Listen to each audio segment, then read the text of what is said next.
क्या आपको पता है पहले डोमेन नेम रजिस्ट्रेशन फ्री में होता था? और आप ब्लैक होल के बारे में तो जानते ही होंगे, मगर क्या आप व्हाइट होल के बारे में जानते हैं? और जब आपको इजिप्ट के एक रोमांचक फैक्ट के बारे में पता चलेगा तो आपका मुंह कुछ इस तरह का हो जाएगा। ऐसे ही अनबिलीवेबल, रोमांचक और तूफानी फैक्ट जानने के लिए तैयार हो जाइए, जिसे जानने के बाद आपके मुंह से सिर्फ एक ही शब्द निकलेगा, गजब ब्रो गजब। फैक्ट नंबर 1, क्या आपको पता है अमेरिका में बिल्ली के दांत की कीमत लगभग 8 से 10 हजार रुपए होती है? क्योंकि अमेरिकन का मानना है कि बिल्ली की दांत उनके घर के लिए शुभ होता है और वो बहुत सारी बीमारियों को भी दूर रखता है, इसीलिए सिर्फ इसके दांत की कीमत 8 से 10 हजार रुपए होती है। अगर ये इंडियन मार्केट में आ जाए तो इंडियन कस्टमर्स के मुँह से सिर्फ एक ही शब्द निकलेगा, 150 रुपया देगा। फैक्ट नंबर 2, बिल गेट्स कहते थे कि स्टीव जॉब्स बहुत ही कमाल के आदमी थे। वो एक ऑर्डिनरी इंसान से एक्स्ट्रा ऑर्डिनरी काम करवा देते थे, मतलब एक आम आदमी से ऐसा काम करवा देते थे जो उस आदमी को खुद यकीन नहीं होता था कि यह काम उसने किया है। अब स्टीव जॉब्स के बारे में एक मस्त सा इंसिडेंट सुनो। स्टीव जॉब्स के कंपनी में एक साधारण सा एम्प्लॉय था जो सॉफ्टवेयर बनाता था।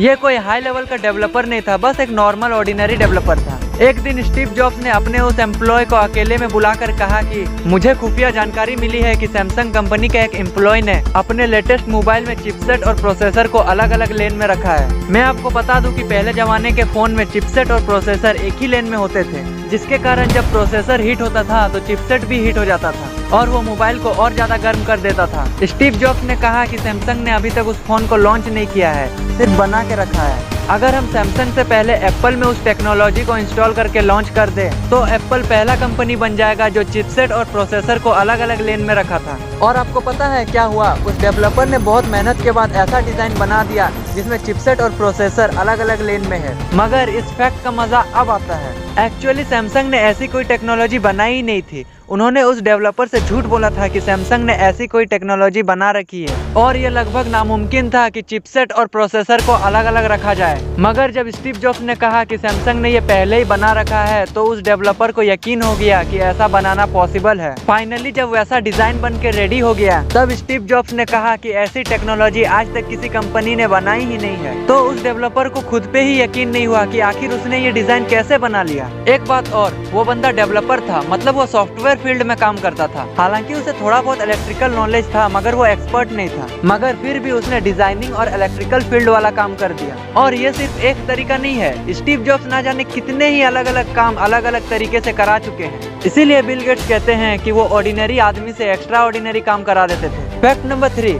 रॉबर्ट डाउनी जूनियर, आसान शब्दों में टोनी स्टार्क। इनको तो आप जानते ही होंगे, जिनकी मूवीज में टेक्नोलॉजी का एक अलग ही लेवल दिखाया गया है। मगर क्या आपको पता है इनकी आवाज को डब कौन करता है? वो है dubbing artist Rajesh Khattar. Rajesh Khattar iron man के साथ साथ पायरेट्स ऑफ द कैरिबियन के मेन कैरेक्टर जैक स्पैरो को भी डब करते हैं। आयरन मैन मेरा फेवरेट मूवी है, अगर आपका भी है तो चैनल को सब्सक्राइब कर देना। अच्छी कोशिश थी। फैक्ट नंबर 3, इजिप्ट के बारे में तो आपने काफी सारे फैक्ट सुने होंगे। अब एक और मजेदार फैक्ट सुनो इजिप्ट के बारे में। इजिप्ट के आदिवासियों का मानना है कि उन्होंने भगवान को देखा है। जब उन्हें पूछा गया कि भगवान कैसे दिखते हैं तब उन्होंने बताया कि भगवान एक गोलाकार चीज से उड़ते उड़ते हवा में से आए थे। उनके कपड़े सफेद थे और उनके सिर में मटका जैसा कुछ था। उन्होंने ये भी बताया कि उनके हाथों से रोशनी निकल रही थी। आदिवासियों ने जो जो डिटेल्स दिया वो कुछ कुछ आज के जमाने के स्पेस ट्रेवलर जैसा लगता है। मतलब उनके भी कपड़े सफेद होते हैं, उनका कुछ कुछ स्पेस से भी गोलाकार होता है और उनके सर में ट्रांसपेरेंट कांच भी होता है जो बिल्कुल मटके जैसा दिखता है। मतलब साइंटिस्ट का मानना है कि जरूर कोई स्पेस ट्रैवलर टाइम मशीन का यूज करके आदिवासियों के जमाने में गया होगा और आदिवासियों ने उन्हें देख के भगवान समझ लिया होगा। और एक बात, आदिवासियों ने ये भी कहा था कि उनके हाथों से रोशनी निकल रही थी। इस पे साइंटिस्ट कहते हैं कि हो सकता है वो टॉर्च का इस्तेमाल कर रहे हो, क्योंकि जाहिर सी बात है वो टॉर्च हाथ ही में पकड़ेंगे और उन्हें लगा होगा कि रोशनी उनके हाथ से निकल रही है। फैक्ट नंबर 5, आप ब्लैक होल के बारे में तो जानते ही हैं, मगर क्या आप व्हाइट होल के बारे में जानते हैं? व्हाइट होल एग्जिस्ट करता है, ये बिल्कुल ब्लैक होल के ऑपोजिट काम करता है। मतलब ब्लैक होल चीजों को अपनी ओर अट्रैक्ट करता है और व्हाइट होल रिपेल करता है। ब्लैक होल के पास जाने पर टाइम स्लो हो जाती है और व्हाइट होल के पास जाने पर टाइम फास्ट हो जाती है। बहुत सारे साइंटिस्ट का ये भी मानना है कि अगर आप ब्लैक होल के अंदर जाते हो तो आप कभी बूढ़े ही नहीं होंगे, क्योंकि समय तो वहाँ होता ही नहीं है।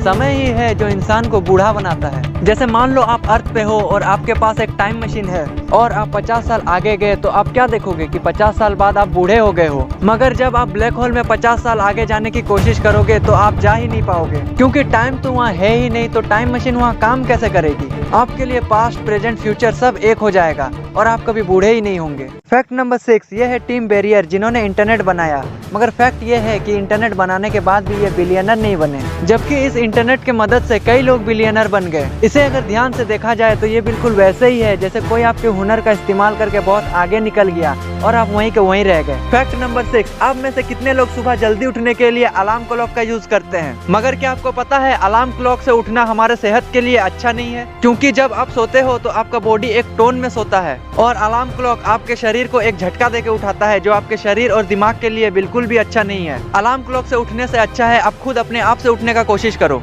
अपने आप से उठने से आपके शरीर को कोई नुकसान नहीं होता है। फैक्ट नंबर 8, क्या आपको पता है फीलिंग्स के मामले में जानवरों और इंसानों में क्या फर्क होता है। इंसान सिर्फ एकमात्र ऐसा जीव है जो शर्माता है। क्या आपने कभी एक गाय को एक हैंडसम सांड देख के शर्माते हुए देखा है? नहीं ना। जानवर शर्माना छोड़कर सारे फीलिंग्स को एक्सपीरियंस करते हैं, जैसे दुख, सुख, डर, यहाँ तक कि वो डिप्रेशन को भी एक्सपीरियंस करते हैं। फैक्ट नंबर 9, रेनबो तो आपने देखा ही होगा, सेमी सर्कल वाला, मगर क्या आपने फुल सर्कल वाला रेनबो कभी देखा है? फुल सर्कल वाला रेनबो आप प्लेन से देख सकते हो। एक्चुअली प्लेन सर्कुलर ही होता है, मगर हम नीचे जमीन से देखते हैं, इसलिए हमें रेनबो आधा ही दिखता है। दोस्तों, वीडियो पसंद आए तो लाइक, कमेंट, शेयर जरूर करना और ऐसे ही मजेदार वीडियो के लिए चैनल को सब्सक्राइब जरूर करना।